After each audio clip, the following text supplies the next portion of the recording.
औरंगजेबाने महाराजांना आग्र्यामध्ये कैदेतच ठार मारण्याचा प्रयत्न करून सुद्धा महाराजांनी त्यानंतर पुरंदरचा तह का मोडला नाही? शरण आलेल्या पापी गुन्हेगाराच्या अटी हा काय प्रकार होता? महाराजांचे शत्रू असलेल्या जयसिंगाची पत्रे आणि औरंगजेबाचे फरमानच पुरंदरच्या तहामधील महाराजांची यशस्वी मुत्सद्देगिरी उघड करतात. या तहाचा संपूर्ण हिशोब महाराजांच्या विजयाचे आणि औरंगजेबाच्या पराभवाचे खरे दर्शन घडवतो. सादर आहे पुरंदर तहाचे हेच बॅलन्स शीट, अर्थात नेहमीप्रमाणेच पुराव्यानिशी. नमस्कार इतिहास मित्रांनो. पुरंदरचा तह म्हणजे महाराजांचा सर्वात मोठा कलंक नसून ते महाराजांचे विजयी भूषण आहे हे आपल्याला कधी समजते? तर त्या तहातील सर्व अटी, कलमे, ठराव डिकोड केल्यावर आणि त्याचे परिणाम समजून घेतल्यावर समजते. या आधीच्या 7 भागात आपण हेच तर केले आहे. पुरंदरचा तह पूर्णपणे समजून घेतल्यावर आता या तहाने नेमका फायदा कुणाचा झाला, तो कितपत, कसा आणि का झाला याचा संपूर्ण हिशोब या डिकोडिंग पुरंदर तहच्या 8व्या म्हणजे शेवटच्या भागात आहे. यामध्ये औरंगजेब आणि महाराज यांच्या फायदा नुकसानीचा लेखाजोखा आहे.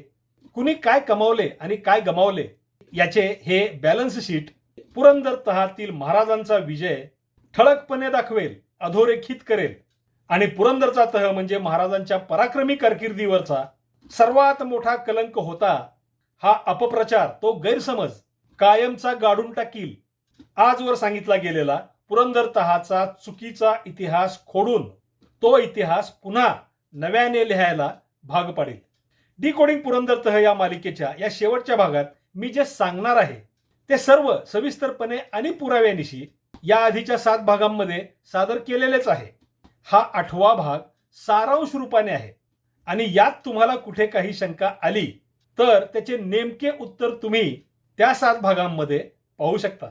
महत्वाचे म्हणजे या भागात शेवटी औरंगजेबाने महाराजांना आग्र्यात कैद करून मारण्याचा प्रयत्न केला तरी सुद्धा आग्र्याहून सुटून आल्यानंतर महाराजांनी पुरंदरचा तह का मोडला नाही, तो तसाच पुढे का चालू ठेवला आणि पुरंदर तहाचे दूरगामी परिणाम काय झाले याचा उलगडा महाराजांनी तो तह का केला याचे एक महत्वाचे वेगळेच पण अगदीच दुर्लक्षित उत्तर देऊन जाईल. महाराजांनी 1657 सालापर्यंत मावळ प्रांताचा बहुतांश भाग आणि संपूर्ण जावळी प्रांत काबीज केला होता. 1657 पासून 1665 पर्यंत म्हणजे पुरंदरचा तह होण्याआधीपर्यंत शिवस्वराज्यामध्ये शहापूर ते महाड हा जुना निजामशाही कोकण, त्याला लागून सह्याद्रीच्या पूर्वेकडे इंदापूर पर्यंतचा भाग आणि त्याचबरोबर महाड ते मालवण हा विजापुरी कोकण आणि त्याला लागून पूर्वेकडील घाटावरील काही भाग इतका प्रदेश होता. त्याचा हा नकाशा आपण आधी पाहिलेलाच आहे. हा संपूर्ण मुलूक 9 लाख होन उत्पन्नाचा होता आणि त्यातील किमान 76 किल्ले महाराजांच्याकडे होते. पण पुरंदर तहात झालेली मुलूक आणि किल्ल्यांची वाटणी मात्र महाराजांच्या स्वराज्यातील एका विशिष्ट भूभागापुरती, त्या एका तुकड्यापुरतीच म्हणजे जुन्या निजामशाही मुलखापुरतीच मर्यादित होती.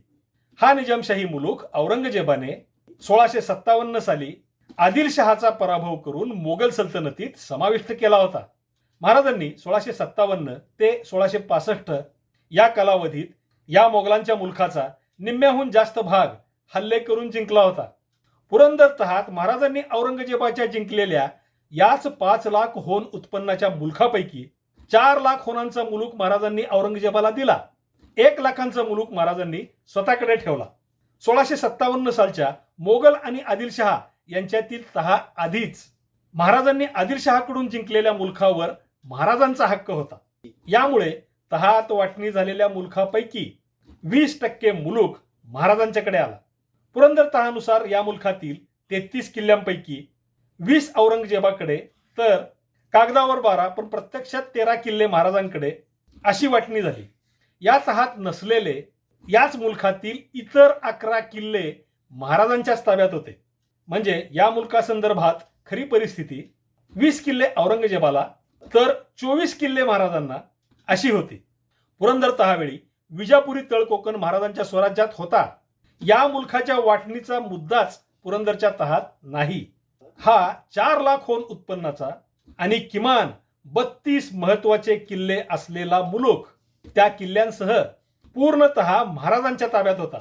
तसेच बसरूरच्या मोहिमेत जिंकलेले कर्नाटक प्रांतातील महत्वाच्या 7 गावांचे कोट सुद्धा महाराजांच्याच ताब्यात होते, ते वेगळेच.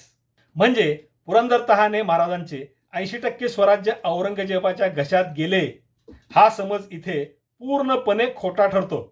पुरंदर तहानंतरची संपूर्ण वास्तव परिस्थिती अशी होती की औरंगजेबाकडे 20 किल्ले आणि 4 लाखांचा प्रदेश, तर शिवरायांच्याकडे 13 अधिक 11 अधिक 32 असे 56 किल्ले आणि 5 लाख होन उत्पन्नाचा प्रदेश होता.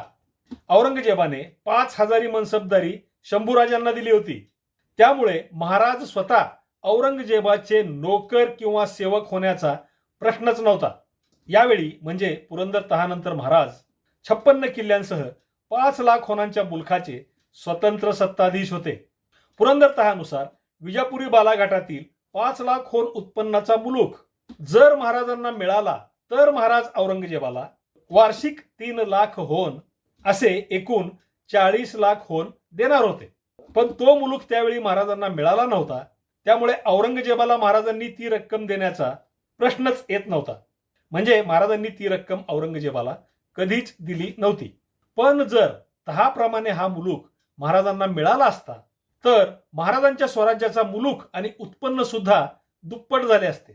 महाराज एकूण 10 लाख होन उत्पन्नाच्या भूभागाचे आणि किमान 75 किल्ल्यांचे अधिपती झाले असते. महाराजांनी जयसिंगाला म्हणजे औरंगजेबाला 1 रुपया देखील रोख दिला नव्हता. उलट जयसिंगाकडूनच 2 लाख रुपये सैन्य खर्च म्हणून वसूल केले होते. तसेच औरंगजेबाला द्यायचे 3 लाख होन शंभूराजांच्या मनसबीच्या तनख्यातून परस्पर तुमच्याकडे वळते करून घ्या असे सांगून ती रक्कम औरंगजेबाला देण्याचे महाराजांनी टाळले होते. पुरंदरच्या तहामध्ये महाराजांनी केलेली जुन्नर आणि नगरची लूट तसेच सुरतेची प्रचंड लूट यात हस्तगत केलेली करोडो रुपयांची रक्कम औरंगजेबाला परत करण्याबाबत एक शब्दही नाही. या सर्वांचा सारांश असा की महाराजांनी स्वतःच्या स्वराज्याचा इतर सर्व भाग सुरक्षित ठेवून त्यांनी मोगल सल्तनतीतूनच जिंकून घेतलेल्या फक्त निजामशाही मुलखाच्या पटावर जयसिंगाशी बुद्धिबळाचा डाव खेळला होता. आणि या डावात महाराजांनी जयसिंगावर निर्विवादपणे विजयी मात केली होती. पुरंदर तहाचे हे वास्तव स्वरूप स्वतः जयसिंगाच्या पत्रातून आणि औरंगजेबाच्या फरमानातूनच आपल्यासमोर उघड होते. जयसिंग शिवस्वराज्यात घुसण्यापूर्वी महाराजांनी स्वतःहूनच आधी जयसिंगाकडे पाठवलेले बोलणी करण्याचे प्रस्ताव जयसिंगाने आधी ठोकरले होते. पण महाराजांनी आदिलशहाशी युती करून मोगलांविरुद्ध लढण्याचे हुकमी हत्यार उगारले तेव्हा हादरलेल्या जयसिंगाने तहासाठी पुढाकार घेतला. त्याचबरोबर जयसिंगाने ते औरंगजेबाला सुद्धा पटवून दिले होते. तहाच्या अटी आधी महाराजांनी घातल्या आणि मग त्यावर चर्चा वाटाघाटी बोलणी होऊन पुरंदर तहाचा मसुदा ठरला. यामध्ये महाराजांनी मुलखाची वाटणी फक्त त्यांनी औरंगजेबाकडून जिंकलेल्या मुलखापुरतीच मर्यादित ठेवली. शंभूराजांच्यासाठी मनसबीची मागणी महाराजांनी केली होती. विजापुरी बालाघाट मला हवा ही मागणी महाराजांचीच. आपले तळ कोकणातील स्वराज्य आणि जुन्नर नगर सुरत लुटीचा विषय तहामधून दूर ठेवण्याची हुशारी महाराजांचीच. औरंगजेबाला दिलेल्या मुलखात स्वतःच्या 24 किल्ल्यांची पाचर मारण्याची युक्ती महाराजांचीच. म्हणूनच तहामध्ये महाराजांनी प्रत्येक बाबतीत जयसिंगावर केलेली मात पाहिली तर जयसिंगाच्या अटी महाराजांनी मान्य केल्या की महाराजांनी त्यांच्या अटी जयसिंगाला मान्य करायला लावल्या या प्रश्नाचे उत्तर आपोआपच मिळते. महाराजांनी पुरंदरचा तह फक्त जुन्या निजामशाही मुलखापुरताच मर्यादित ठेवला होता. पण यात 4 लाख होनांचं मुलूख आणि 20 किल्ले महाराजांच्या ताब्यातून औरंगजेबाच्या ताब्यात गेले. हे महाराजांचे नुकसानच होते हे बरोबरच आहे. पण हे अर्धसत्य आहे. कारण याची दुसरी दुर्लक्षित केली गेलेली बाजू अशी आहे. महाराज सतत विजयी दिसायला हवेत. त्यांनी जिंकलेला मुलूख त्यांच्या हातातून गेलाच नाही पाहिजे ही आपली धारणा किंवा मनोवृत्ती असते. त्यामुळे महाराजांचे माघार घेणे, मुलूख आणि किल्ले शत्रूला देणे आपल्याला सहन होत नाही. त्यातल्या त्यात महाराजांच्या स्वराज्याचे प्राण म्हटले जाणाऱ्या अनेक बलाढ्य किल्ल्यांसह एकदम एकूण 20 किल्ले औरंगजेबाच्या ताब्यात गेले आणि महाराजांच्याकडे फक्त 12च किल्ले राहिले, हे आपल्याला फार धक्कादायक वाटते. हा महाराजांच्या आपल्यावर असलेल्या प्रभावाचा परिणाम आहे. यामुळेच अनेक महत्वाच्या बाबी आपल्या लक्षातच येत नाहीत. पण ज्या काळात महाराज होते त्यावेळची खरी परिस्थिती महाराजांना आपल्यापेक्षा कितीतरी पटीने जास्त अचूक आणि पूर्णपणे माहिती होती. पुरंदर तहावेळी तर ही परिस्थितीची जाणच अत्यंत महत्वाची होती. आणि ही परिस्थिती अशी होती: औरंगजेबाचे आदिलशाहीवरील 1657 सालचे आक्रमण आणि त्याने आदिलशहाकडून काबीज केलेला मोगल सल्तनतीमध्ये समाविष्ट केलेला जुना निजामशाही मुलूक ही फार मोठी घटना होती आणि ती महाराजांना माहिती होती. हाच औरंगजेबाचा झालेला निजामशाही मुलूक आपण 1657 सालानंतर निम्म्याहून अधिक काबीज केलाय आणि त्यातील किल्ले आधीपासूनच अस्तित्वात होते, हे महाराजांना माहिती होते. औरंगजेब मोगल तख्त काबीज करायला दख्खनमधून दिल्लीला गेल्याची म्हणजे औरंगजेबाच्या दुर्लक्षाची, अनुपस्थितीची, हतबलतेची संधी साधून आपण हा मुलूक घेतलाय याची जाण महाराजांना होती. आज ना उद्या यावर औरंगजेबाने ऍक्शन घेतली की त्या मुलखावर गंडांतर येणार.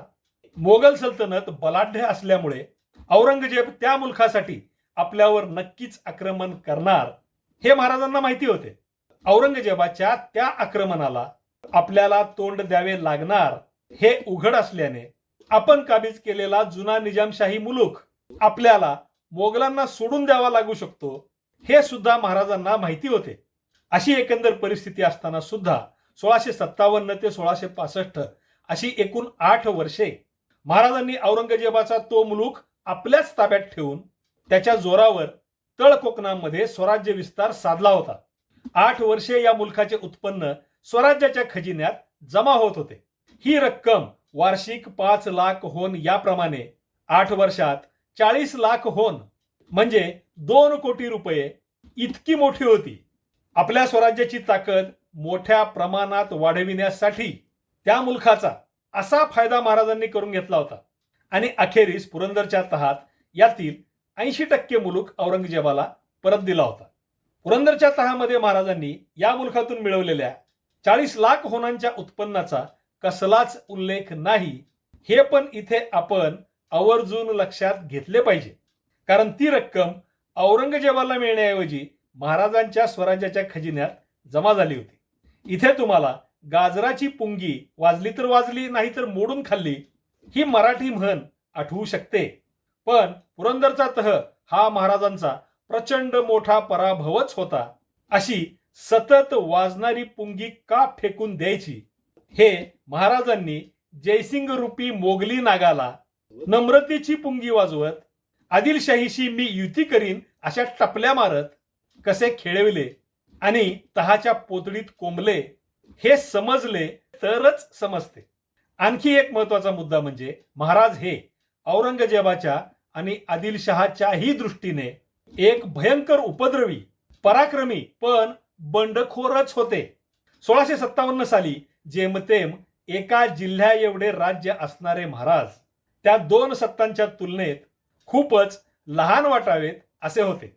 1665 साली सुद्धा महाराज अजून राजाभिषेक करून घेऊन स्वतंत्र सार्वभौम स्वराज्याची जाहीर घोषणा करून अधिकृत कायदेशीर रीतसर असे सर्वमान्य महाराज झालेले नव्हते. तरीही 1665 सालापर्यंत महाराजांचे स्वराज्य इतके बलाढ्य झाले होते की पुरंदरच्या तहात जयसिंगाला हवे तसे वाकविण्या इतका प्रचंड आत्मविश्वास महाराजांच्याकडे आलेला होता. हा महापराक्रमी शत्रू लढवून जिंकणे अशक्य आहे. महाराज आणि आदिलशहा हे एक झाले तर आपला पराभव निश्चित आहे, या भीतीनेच जयसिंग पुरंदरच्या तहाला तयार झाला होता.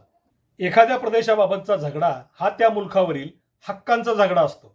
महाराजांच्या ताब्यात असलेल्या जुन्या निजामशाही मुलखावर 1657च्या तहाने औरंगजेबाचा हक्क होता. तसेच यातील काही मुलूक 1657 आधी स्वपराक्रमाने जिंकल्याने महाराजांचा सुद्धा त्यावर हक्क होताच.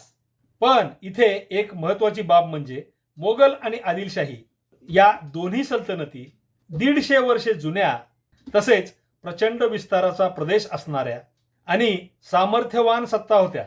महाराजांचे स्वराज्य 1656 साली जेमतेम एका जिल्ह्या इतके आणि नव्यानेच केवळ 5-7 वर्षापूर्वी उदयाला आलेले होते. अशा परिस्थितीत मोगल आणि आदिलशाही या महाराजांपेक्षा कितीतरी पटीने सामर्थ्यवान असलेल्या सत्तांमध्ये झालेल्या 1657 सालच्या तहाकडे दुर्लक्ष करून महाराजांनी बलाढ्य मोगल सल्तनतीचा प्रदेश हल्ले करून काबीज केला होता. हा दख्खनच्या या भागातून मोगलांचे उच्चाटनच करण्याचा प्रकार औरंगजेबासारखा बलाढ्य, सावध, हुशार आणि लक्षात ठेवून बदला घेणारा बादशाह सहन करणे शक्यच नव्हते. तो गप्प बसला असता तर तो त्याचा अपमान ठरला असता, त्याची इज्जत, किंमत आणि दरारा कमी झाला असता. त्यातच तो मुलूक औरंगजेबाने स्वतः आदिलशाही विरुद्ध लढून मिळवलेला होता. ते यश खास त्याचे होते.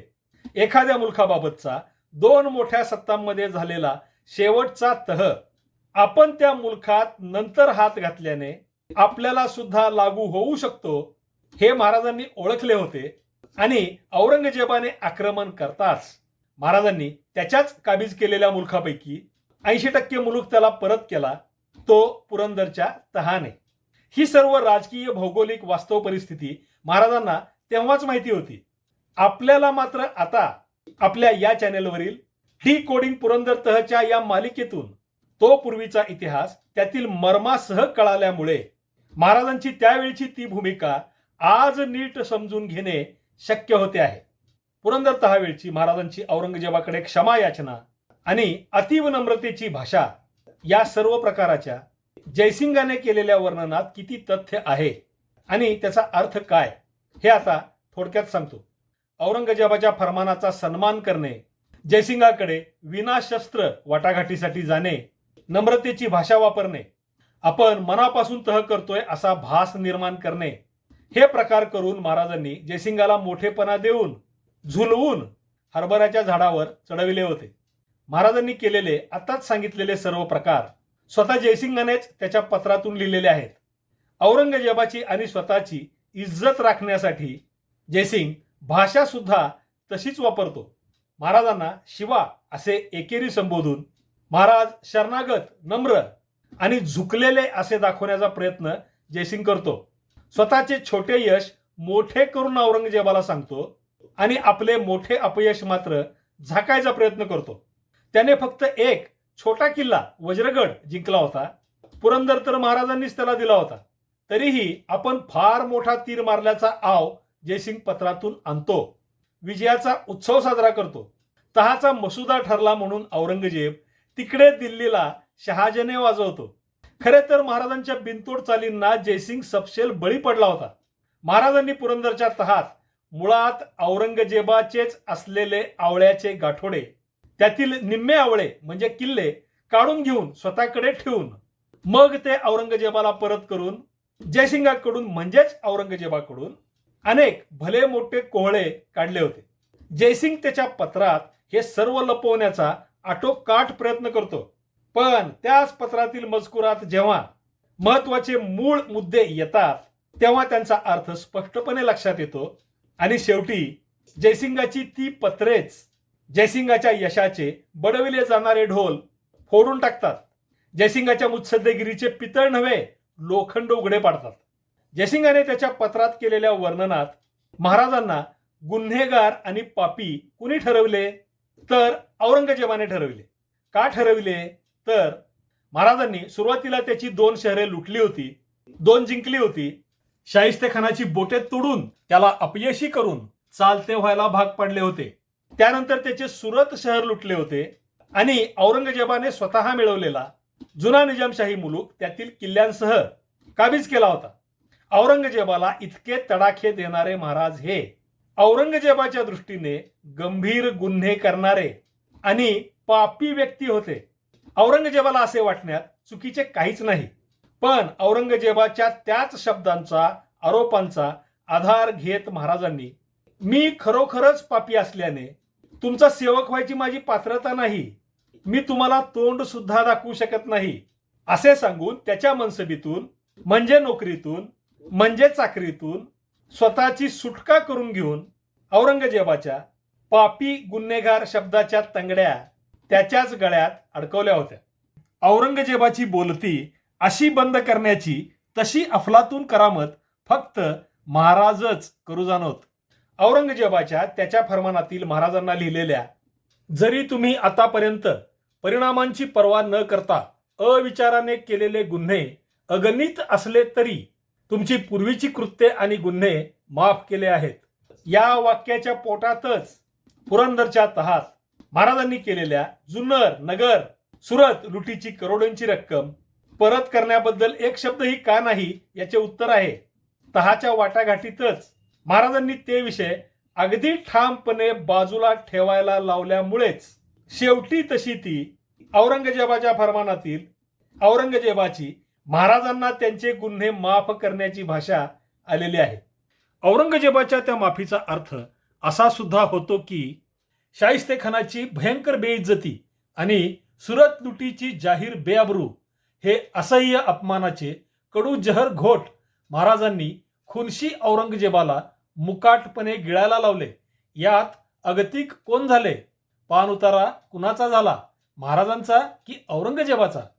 महाराजांची नम्रतेची आणि कमीपणा घेण्याची भाषा आणि वर्तणूक जरी खरी मानली तरी तो तहाच्या बैठकीपर्यंत जयसिंगाला खेचण्यासाठी आणि पुरंदर तहाची कलमे आपल्याला हवी तशी ठरविण्यासाठी तेवढ्या पुरताच महाराजांनी केलेला बहाणा होता हे मान्य करावे लागते. कारण तसल्या औरंगजेबाला भलताच मोठेपणा देणाऱ्या त्या औपचारिक भाषेला फारसे मोल नसून तहातील कलमे आपल्या फायद्याची ठरवणे हे महाराजांनी त्यांचे मुख्य ध्येय मानले होते आणि ते साध्यही केले होते. पुरंदरच्या तहात स्वतः महाराजांनी बोलणी केली होती. यात महाराजांचे राजकीय परिस्थिती, भौगोलिक परिस्थिती, सत्तांचे मुलखांवरील हक्क याचे ज्ञान किती परिपूर्ण आणि सूक्ष्म होते हे दिसते. पुरंदर तहाच्या वाटाघाटीत हा महाराजांचा एक फार मोठा असा प्लस पॉइंट ठरला होता. तहात औरंगजेबाला दिलेल्या मुलखातील 11 किल्ले गायब करून स्वतःकडेच ठेवण्याचा प्रकार हे याचेच एक उदाहरण आहे. पुरंदरच्या तहा आधी महाराज विरुद्ध मोगल अशी सर्वंकष लढाई झालीच नव्हती. थेट समोरासमोरची लढाई एकच झाली, ती म्हणजे पुरंदरची लढाई. यात फक्त पुरंदर वज्रगडावरचे जेमतेम 3-4 हजार शिवसैन्यच मोगलांविरुद्ध लढले होते. यात सुद्धा अखेर महाराजांनीच पुरंदरगड मोगलांना दिला होता. यात महाराजांचा प्रचंड पराभव कुठे आहे? याला महाराजांचा प्रचंड पराभव म्हणणे अर्धवट बुद्धीचे लक्षण आहे. सर्व शक्तीनिशी महाराज आरपारची लढाई लढलेलेच नव्हते, तर मग पराभव कसला?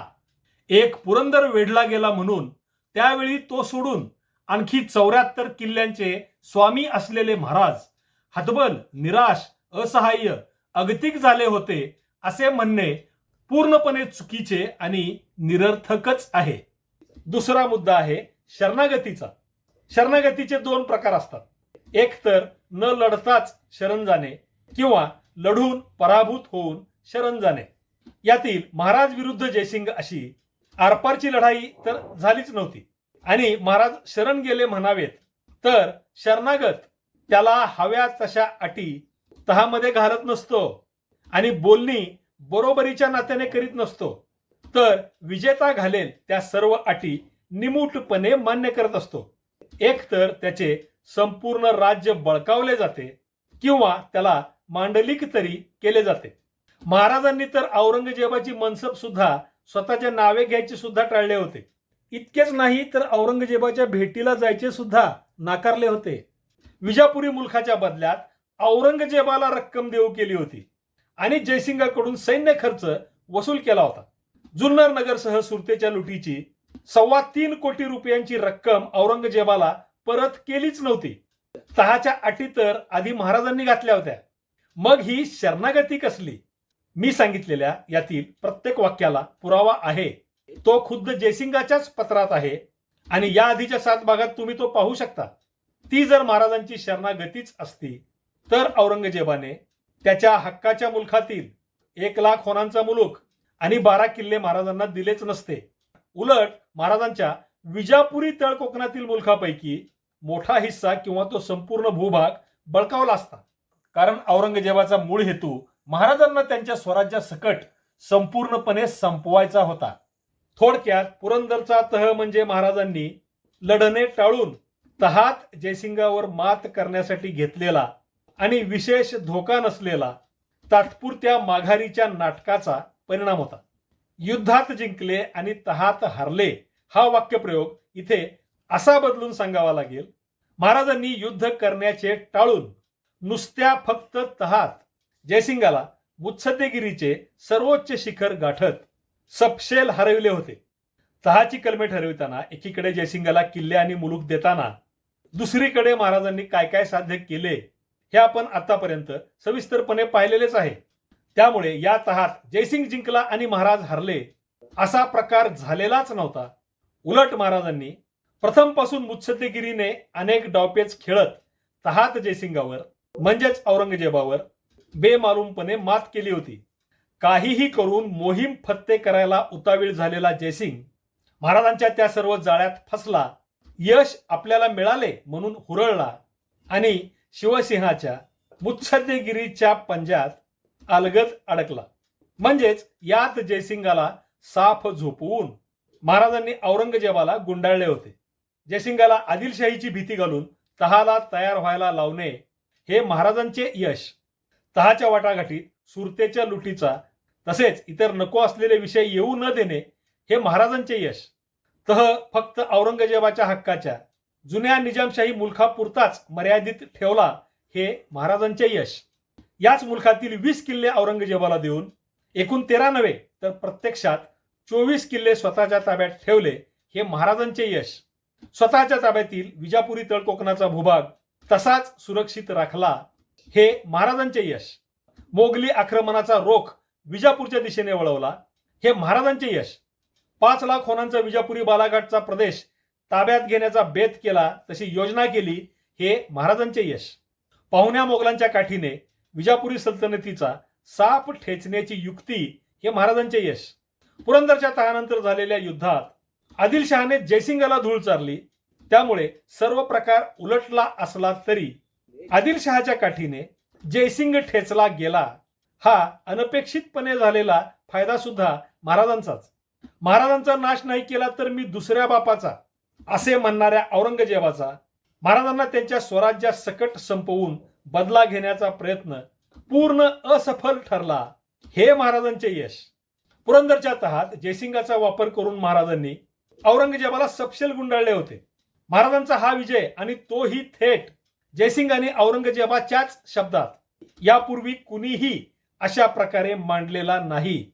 पुरंदरच्या तहात महाराज हरले या प्रचलित समजुतीला अशा प्रकारे सुरुंग लावून उडवून टाकले की कसल्याही भयंकर संकटावर आपल्या अफाट बुद्धिमत्तेने मात करणारे महाराज या घटनेत तर आणखीनच प्रखर तेजाने झळाळून उठतात आणि महाराजांच्या त्या अलौकिक यशोदीप्तीने आपले डोळे दिपून जातात. जयसिंग कितीही चांगला आणि महाराजांच्या बद्दल सहानुभूती बाळगणारा असा रंगविला गेला असला तरी तो औरंगजेबाचा एकनिष्ठ सेवक आणि महाराजांचा उघड शत्रू होता. महाराजांना आतून मदत करण्याचा प्रयत्न म्हणजेच औरंगजेबाशी गद्दारी करण्याचे अविचारी धाडस तो औरंगजेबाचा बंदा गुलाम करणे शक्यच नव्हते. कारण त्याच्या खानदानासकट त्याची जागीर औरंगजेबाच्या घट्ट पकडीत होती. आता पुरंदर तहातील महाराजांच्या भूमिकेचे आणि त्यांच्या डावपेचांचे मर्म काय आहे ते पाहूया. शत्रूशी उघड युद्ध करण्याऐवजी त्याआधी त्या शत्रूच्या स्ट्रॅटेजीवर म्हणजे चालींवर वरचढ चाली रचून त्याच्या चालींना पराभूत करणे हा अंतिम विजयाचा पहिला टप्पा असतो. आणि प्रत्यक्ष न लढता फक्त चाली रचून धोरणीपणाने जो जिंकतो तोच खरा विजेता असतो. ही तत्वे महाराजांनी इतक्या अचूकपणे वापरली होती की जयसिंगासारखे कितीही जण आले असते तरी त्यांना महाराजच वरचढ ठरले असते. पुरंदरचा तह म्हणजे महाराजांचा प्रचंड पराभव, सपशेल शरणागती शिवस्वराज्याचे सर्वात मोठे खच्चीकरण, महाराजांचा अपमान, नुकसान, पान उतारा, अगतिकपणा, जयसिंगाने महाराजांना गुडघ्यावर आणले. थोडक्यात पुरंदरचा तह म्हणजे महाराजांच्या पराक्रमी कारकिर्दीवरील सर्वात मोठा असा अपयशाचा कलंक. या प्रचलित समजुती कायमच्या उद्ध्वस्त होऊन गाडल्या जाऊन पुरंदरचा तह म्हणजे महाराजांनी भयंकर संकटाच्या खाईतून खेचून आणलेला अशक्यप्राय असा विजयच होता. हे वास्तव पुरंदरच्या तहाचे डिसेक्शन करून तो तह डी कोड केला की कसे प्रकट होते याचे हे दर्शन आहे. प्रचलित चुकीचा इतिहास खोडून खरा आणि वास्तव इतिहास पुन्हा नव्याने लिहायला भाग पाडणारे हे डिकोडिंग थेट शत्रू पक्षाच्याच पुराव्यांमधून मी केलेले आहे. औरंगजेबाच्या दरबारी लेखकांनी केलेला जयसिंगाच्या आणि औरंगजेबाच्या यशाचा उदो उदो जसा यात बाजूला ठेवला आहे, तसेच महाराजांची बाजू सावरणाऱ्या मराठी भाषेतील बखरी सुद्धा यात बाजूलाच ठेवलेल्या आहेत.